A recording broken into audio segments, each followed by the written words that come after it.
जरूर इसकी माँ ने ही बुरे कर्म किए होंगे जो ऐसी अपाहिज औलाद पैदा हुई, और वो भी लड़की। रोशनी की डिलीवरी हुई थी, लेकिन जब से वो होश में आई है उसके कानों में बस सास के ताने ही सुनाई दे रहे हैं। क्या कर रही हैं आप? ये आपका घर नहीं है। घर जाकर जो कहना है कहिएगा। अपनी बहू को आराम करने दीजिए, नर्स ने कहा। रोशनी का रो रो कर बुरा हाल था। 9 महीने कितने कष्ट से काटे थे ये वो ही जानती है।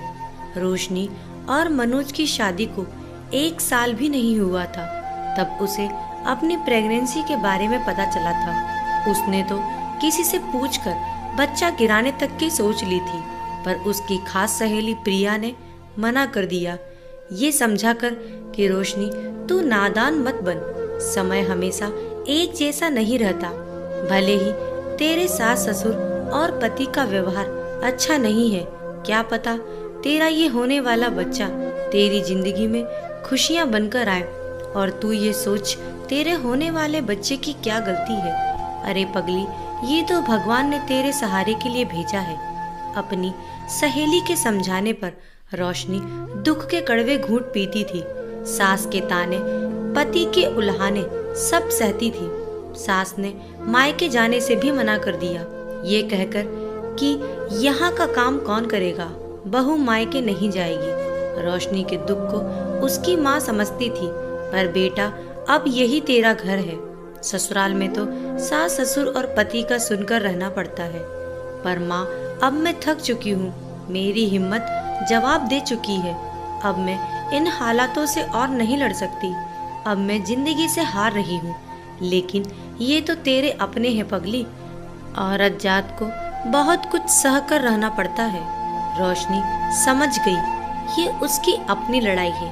एक समय खाकर दिन भर काम में लगी रही, लेकिन जैसे जैसे गर्भावस्था का दिन चढ़ते रहे उसे परेशानी शुरू हो गई।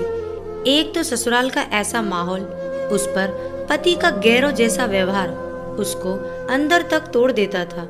किसी से अगर उसको हिम्मत मिलती थी तो वो उसके अंदर पल रहे बच्चे से।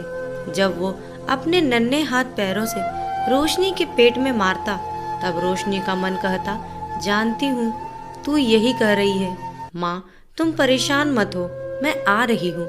हाँ, बेटी ही तो चाहिए थी रोशनी को, जिसे वो खूब पढ़ा लिखा कर काबिल बनाना चाहती थी, ताकि जो उसने नहीं जिया वो अपनी बेटी को देखकर जी सके।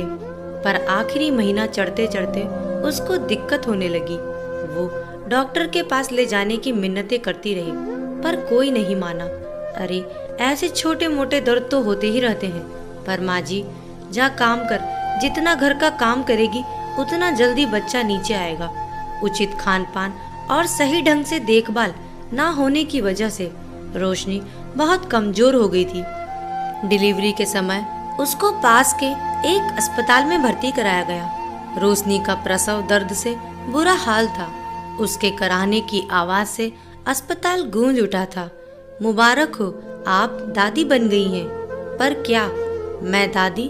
दिखाओ जल्दी से मेरे पोते को। पोती हुई है? अरे मनोज देख, तेरी बीबी ने क्या पैदा किया है, बेटी पैदा की है।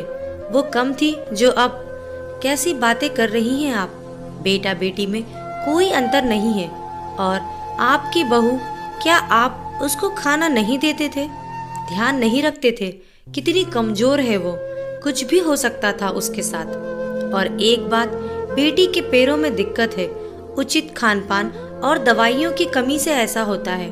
क्या अपाहिज हुई है? हे भगवान, सब इसके बुरे कर्मों का फल है।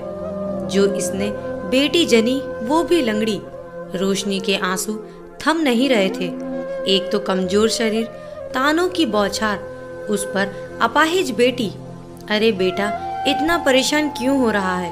कहीं अनाथालय में चुपके से डाला, कह देंगे अपाहिज हुई थी, ज्यादा देर नहीं रह सकी। रोशनी ने सुना तो उसके पैरों तले जमीन खिसक गई।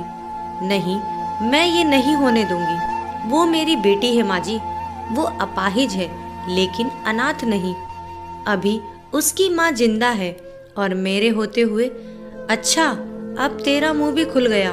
मुंह तो बहुत पहले ही खोल लेना चाहिए था माँ जी, पर ईश्वर भी शायद मुझे यही दिन दिखाना चाहता था।